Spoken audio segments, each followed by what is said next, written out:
kita ini berlari dari satu takdir Allah kepada takdir Allah yang lebih baik. Dan kita diberikan kesempatan oleh Allah untuk menggunakan iman, menggunakan basirah, menggunakan ilmu untuk kita menjauhi takdir yang buruk menuju kepada takdir Allah yang lain yang lebih baik.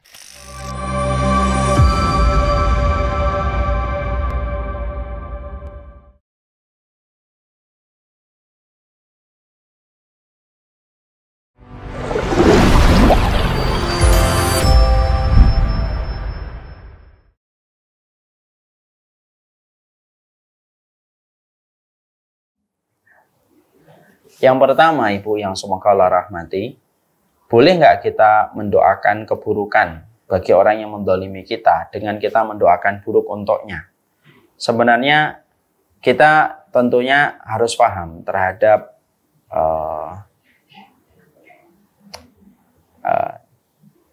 satu ayat yang ada di dalam surat Asy-Syura ayat yang ke-40, wa jazaa'u sayyi'ati sayyi'atu misluha. Balasan atas setiap keburukan itu adalah keburukan. Balasan atas setiap keburukan itu adalah keburukan yang sejenisnya.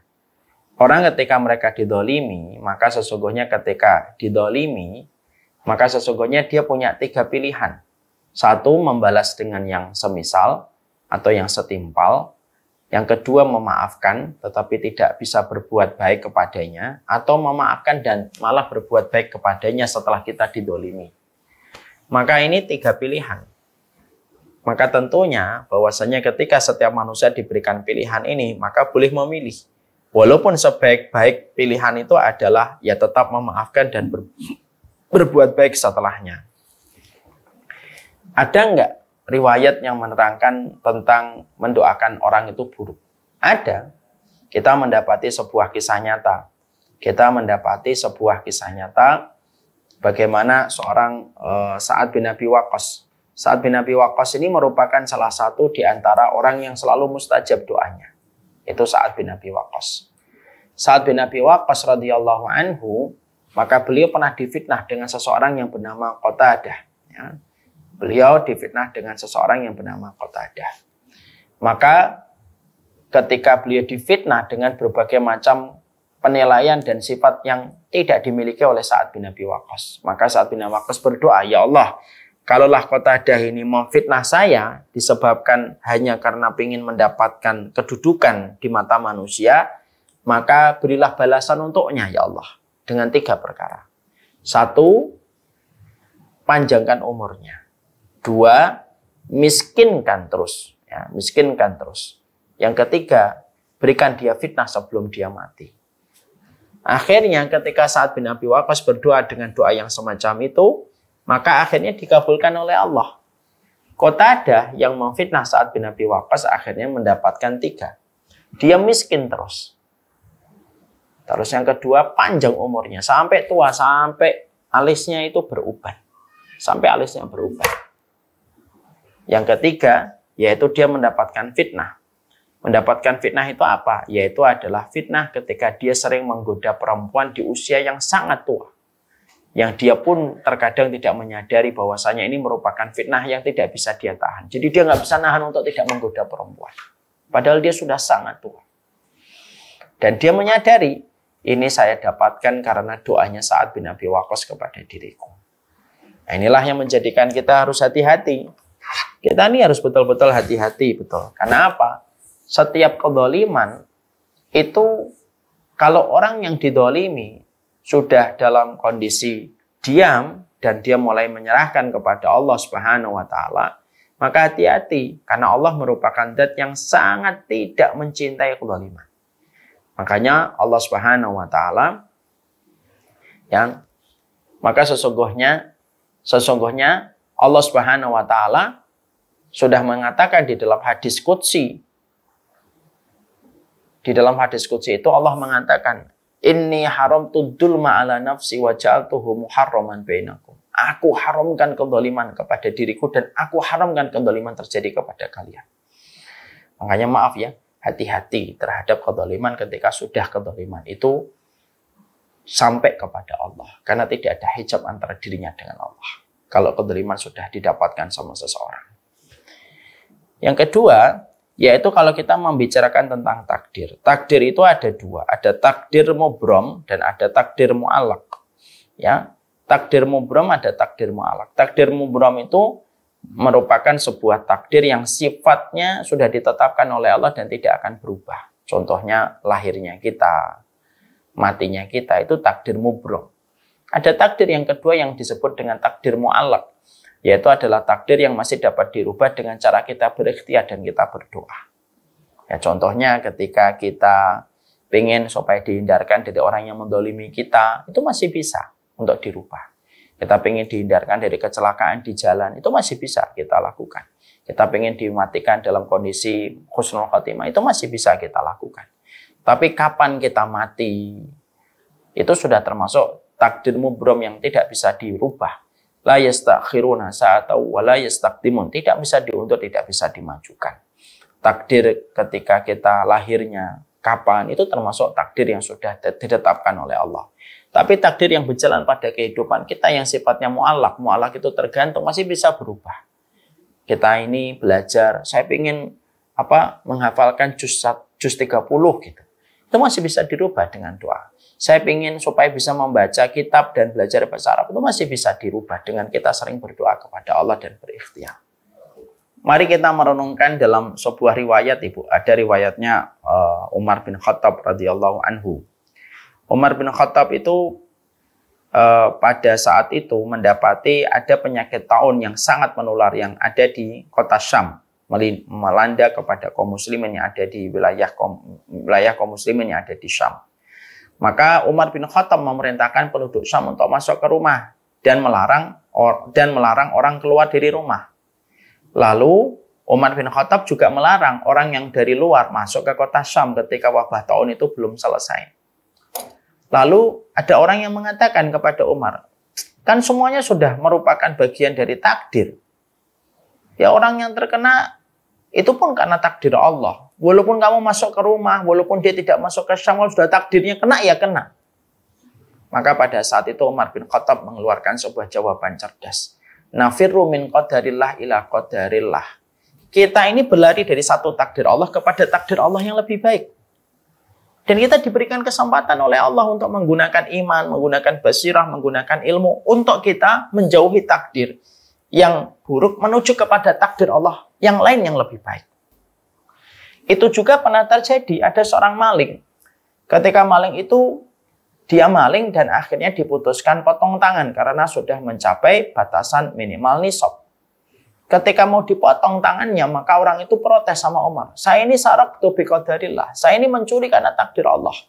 Lalu dipegang sama Umar bin Khattab, dipenggal. Lalu dipotong tangannya dan Umar bin Khattab berkata, saya memotong tanganmu juga karena takdir Allah. Artinya, kalau ibu tadi bertanya, apakah bisa Ustadz kita mendoakan ada orang supaya didoakan iman? Bisa. Insya Allah bisa. Selama doanya kita didengarkan oleh Allah, itu bisa. Karena apa? Karena Allah selalu menghargai setiap proses kesungguhan manusia. Walladzina jahadu fina lanahdiyannahum subulana. Orang yang bersungguh-sungguh di jalan kami itu pasti kami akan menunjukkan jalan-jalan untuk mereka. Kalau ada orang mendoakan fulan, kok ternyata belum dikabulkan oleh Allah, maka ada banyak interpretasi, ada banyak takwil. Oh, mungkin Allah tidak mengabulkan doa saya kepada dirinya, mungkin karena saya masih kurang maksimal mendoakan dirinya. Atau yang kedua, saya ini ketika mendoakan dia kok dia tidak berubah, karena sesungguhnya ada sebuah ketentuan yang ada sebuah dosa kita atau kemaksiatan kita yang menghalangi doa kita nyampe kepada orang itu. Tapi setiap doa itu pasti akan dikabulkan oleh Allah. Kecuali pada ketetapan-ketetapan yang menurut Allah sudah tidak bisa dirubah. Lah kita itu kan nggak tahu. Kita ini diantara yang mana? Yang Allah perintahkan kepada kita. Fa inni qoribun ujibu da'wata da'i idza da'ani falyastajibul li. Yang penting kamu berdoa, saya dekat dan saya akan mengabulkan. Itu aja yang kita yakini. Allah yang mengatur. Kalau kita belum datang hari ini, mungkin besok. Kalau belum datang besok, mungkin lusa. Kalau belum datang lusa, mungkin pekan depan. Tapi harus tetap yakin untuk berdoa kepada Allah. Maaf, kadang-kadang pengabulan doa tidak dikabulkan untuk kita ketika hidup. Kadang-kadang ada doa pun yang dikabulkan oleh Allah ketika kita sudah meninggal baru dikabulkan doa kita. Ini ada kisah nyata, Ibu. Ada seorang ibu meninggal dunia. Meninggal dunia beberapa tahun yang lalu. Lalu anaknya itu berubah luar biasa. Anaknya itu penuh tato di tubuhnya. Ketika saya ketemu dengan anaknya, ngobrol dengan anaknya, saya ngomong, apa yang menjadikan antum tobat? Iya Ustaz, ibu saya itu ketika hidup selalu ngasih wejangan, tausiah untuk saya, perkataan-perkataan bernas untuk saya supaya saya tobat. Tapi tidak ada satupun kalimat-kalimat ibu itu yang nyampe ke hati saya. Dan saya asik dengan semua hobi-hobi saya. Dan saya tahu ibu itu selalu mendoakan saya. Karena saya tahu ibu saya itu selalu tahajud tiap malam. Walaupun saya tidak pernah tahajud, Ustaz. Tepat ketika saya mendengar beliau meninggal dunia, maka saya ketakutan, sedih, bercampur aduk jadi satu. Saya memakamkan ibu saya. Setelah sehari saya memakamkan ibu saya berpikir keras gitu. Apa yang akan menjadi, apalagi hidup saya ini. Karena seorang anak itu, kalau sudah nggak ada ibunya kan kadang-kadang kita merasa kayak, apalagi yang harus kita lakukan itu. Akhirnya dia memperbaiki hidupnya. Yang menarik dari kisah nyata ini apa? Ibu itu berdoa sepanjang malam dalam tahajudnya. Dan anaknya sendiri yang menjadi saksi. Ketika memberikan testimoni, ibu saya itu mendoakan saya tiap malam dalam tahajud. Karena saya tahu ibu saya tahajud, karena saya pulangnya malam terus. Tapi ternyata ibu itu ketika mendoakan anaknya, kapan dikabulkan oleh Allah? Justru dia tidak melihat anaknya berubah. Dia meninggal dulu, baru tumbuh tunas ini. Kita tidak pernah tahu kapan akan dikabulkan oleh Allah. Dan kita juga tidak tahu pasti mana yang bisa berubah dan tidak bisa berubah. Tapi Allah memberikan kesempatan. Berdoa saja kamu. Berdoa saja. Aku yang atur dengan ilmuku dan aku atur dengan hikmah terbaikku dan rahmatku yang tiada batas. Yang penting kita berdoa. Bisa nggak orang itu kalau saya doakan masuk Islam, masuk Islam? Doa aja, yakin. Allah memberikan kita doa. Yang namanya doa itu, bukankah itu yang menghantarkan hidayah kepada Umar bin Khattab? Karena kita tidak tahu, justru karena kita tidak tahu, kita ingin berlari dari takdir yang tidak baik menuju kepada takdir yang baik. Ya Allah, kalau Engkau tetapkan di dalam takdirku ada sebuah penyakit, ya Allah, berikanlah aku sehat dan afiat supaya aku tambah syukurnya kepada dirimu. Ya Allah, kalau Engkau tetapkan di dalam takdirku hal yang buruk, ya Allah, aku ridha ya Allah, tetapi aku menginginkan kebaikan di dalam takdirku supaya menjadikan hamba ini menjadi hamba yang paling banyak bersujud kepadamu, ya Allah. Justru ketika kita tidak tahu persis mana yang akan dirubah sama Allah dan tidak, berdoalah terus kepada Allah. Yakin aja kepada Allah. Kalau memang permintaan kita sesuai dengan rahmat yang Allah berikan, pasti Allah mudahkan. Allah alam bisawab.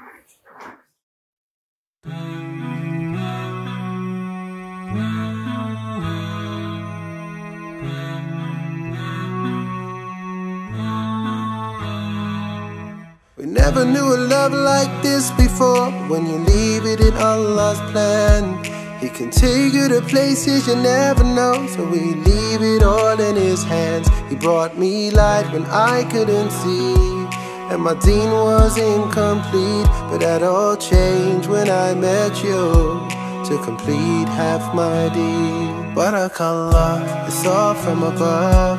From the moments that we share, Barakallah, we've come this far, then in Jannah we will share.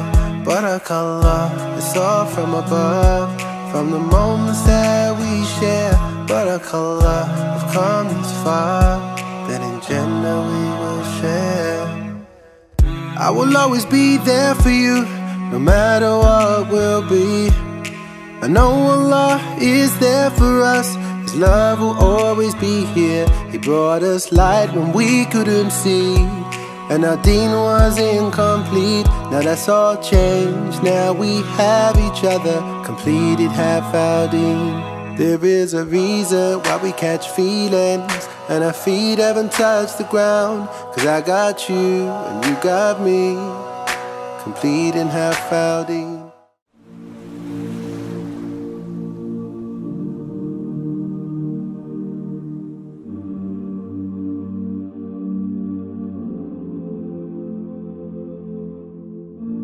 I've been holding for so long, scared I might slip away.